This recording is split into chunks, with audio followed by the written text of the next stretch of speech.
positive, especially when others are not.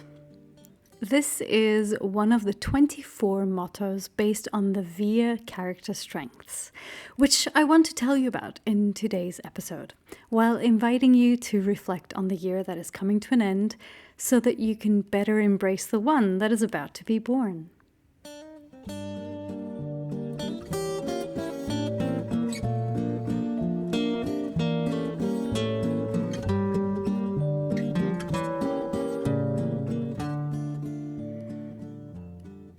You know, I like to sit and reassess my life regularly, and the end of the year can be one of those times. I personally go through stages and try to act accordingly. There are years when December feels too grey and rainy to allow me to think creatively. So in those years, I most certainly do not make big life decisions during that time of the year. Too dangerous. Often the summertime is my favorite time to make these kinds of decisions. But this year, my heart feels open and curious, perhaps mimicking these bright blue Lisbon skies and crisp air. And I know my voice doesn't sound very crisp, but that's because I'm coming out of a pretty bad flu, and it's taking a very long time. Allow me to marry some Stoic wisdom with the more current movement of applied positive psychology. And notice that I did not say wishful thinking, I said applied positive psychology. Let's begin with Lucius Seneca in his letter 2, and I quote, "Each day, too, acquire something which will help you to face poverty or death, or other ill as well. After running over a lot of different thoughts, pick out one to be digested thoroughly that day. This is what I do myself. Out of the many bits I have been reading, I lay hold of one. Epicurus, yes, I actually make a practice of going over the enemy's camp by way of reconnaissance, not as a deserter. A cheerful poverty, he says, is an honorable state. But if it is cheerful, it is not poverty at all. It is not the man who has too little who is poor, but the one who hankers after more. What difference does it make how much there is laid away in a man's safe or in his barns? How many head of stock he grazes, or how much capital he puts out at interest? If he is always after what is another's, and only counts what he has yet to get, never what he has already. You ask, what is the proper limit to a person's wealth? First, having what is essential, and second, having what is enough." End of quote. From this nugget of wisdom, I want to extract 2 gifts. One, the gift of choosing one central thought to work with throughout the day, or even the year of 2025.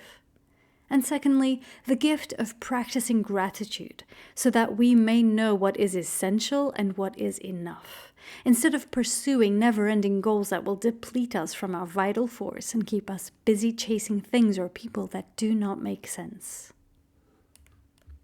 To help you and me select that motto or thought, I will tell you about the VIA Character Strengths Profile. Researchers around the world, such as Barbara Fredrickson, Martin Seligman, Helena Mruju, Andreas Kraft, and others, recommend the VIA Character Strengths Questionnaire. The website, viacharacter.org, says, and I cite, "In the early 2000s, something groundbreaking occurred in the social sciences. Scientists discovered a common language of 24 character strengths that make up what's best about our personality.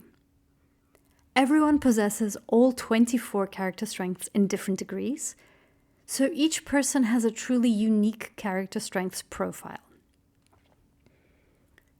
Each character strength falls under one of these 6 broad virtue categories, which are universal across cultures and nations. End of quote.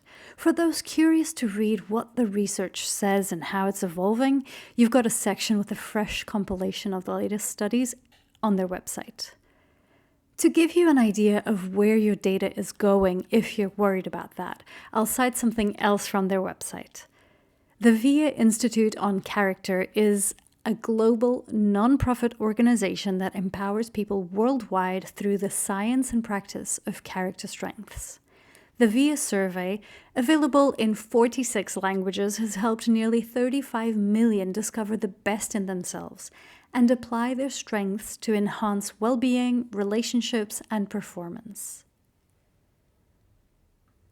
With 10,000 people taking the VIA survey daily, it is the most frequently taken and most popular peer-reviewed scientific test of personality or strengths worldwide. End of quote. How does it work? A convention in positive psychology is to consider the top 5 strengths on the VIA survey to be your signature strengths. These are core to who you are. The lesser strength is a character strength that appears at the bottom of your strengths profile. These are not viewed as weaknesses, rather as strengths that are not fully developed.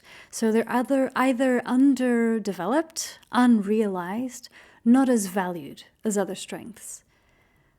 But we are living beings, which brings us to the overuse and underuse of strengths. Once you get your character strengths profile, that doesn't mean you're done for life, because you're alive, and while you're alive, you can learn and change. What you do consistently will strengthen, and your signature strengths will probably not change radically.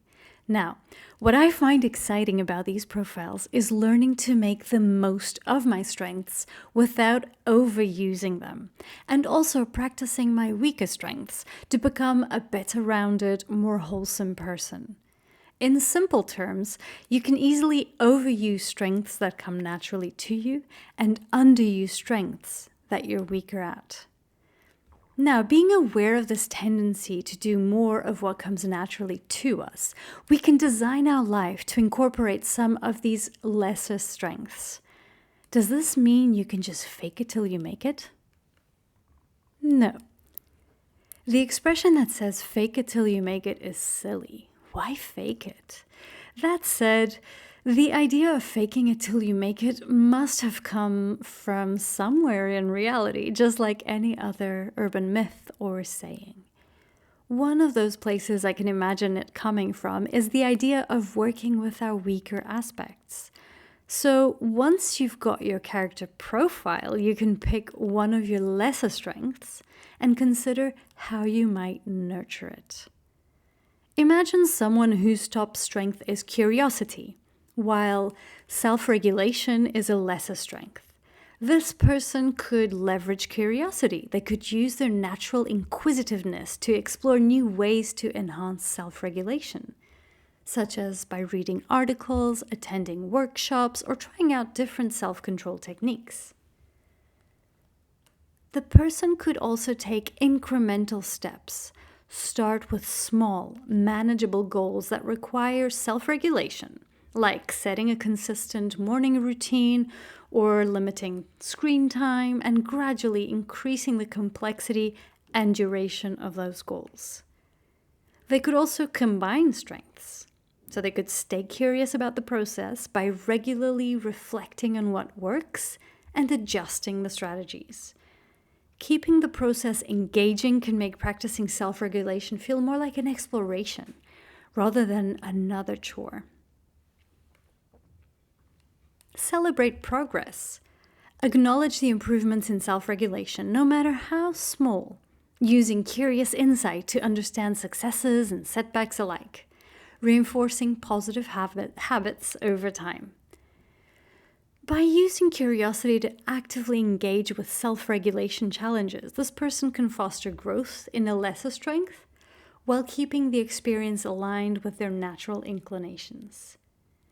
I would love to hear about your explorations with this. Which growth opportunities have you identified? And how would you like to gradually develop lesser strengths alongside stronger ones? Send me a note directly on Spotify or as a comment on Instagram. I'm there as Humanist Celebrant. There is a single A4 size page with 24 mottos. Each one captures the essence of the strength it's aligned with. Science says using your character strengths every day can make you happier, more resilient, and better connected to others. And these mottos can be a fun way to inspire you. Let me read you these mindful mottos. Creativity. Do things in a different way. Curiosity. Ask questions, lots of them. Judgment. Examine the details. Love of learning. Learn something from every situation. Perspective. Offer good advice. Teamwork. Work side by side with others. Fairness. Treat people the way you want to be treated. Leadership. Organize activities for others. Forgiveness. Let it go. Humility. Place attention on others. Prudence. Think before you act or speak. Bravery. Face what you are afraid of. Perseverance. Don't give up. Honesty. Tell people the truth. Almost all the time. Self-regulation. Manage your vices. Appreciation of beauty and excellence. Find beauty in nature, art, ideas, and people. Gratitude. Tell people thank you often. Hope. Be positive, especially when others are not. You heard this one before. Humor. Laugh a lot with others. Spirituality. Look for what is sacred in this moment. Social intelligence. Be friendly. Kindness. Be helpful. Err toward caring. Love. Be a warm and strong listener. Zest. When in doubt, take action. So, looking back at 2024, can you see ways in which you leveraged your character strengths? And looking forward into 2025, which are the lesser strengths you want to work on and develop? Thank you for listening to the podcast Anxiety, My Friend, with me, Raquel Coelho. It's always a joy to create these for you and to hear how they've touched your life. Here is a big bunny hug packed with warmth, love, and resilience for your year ahead.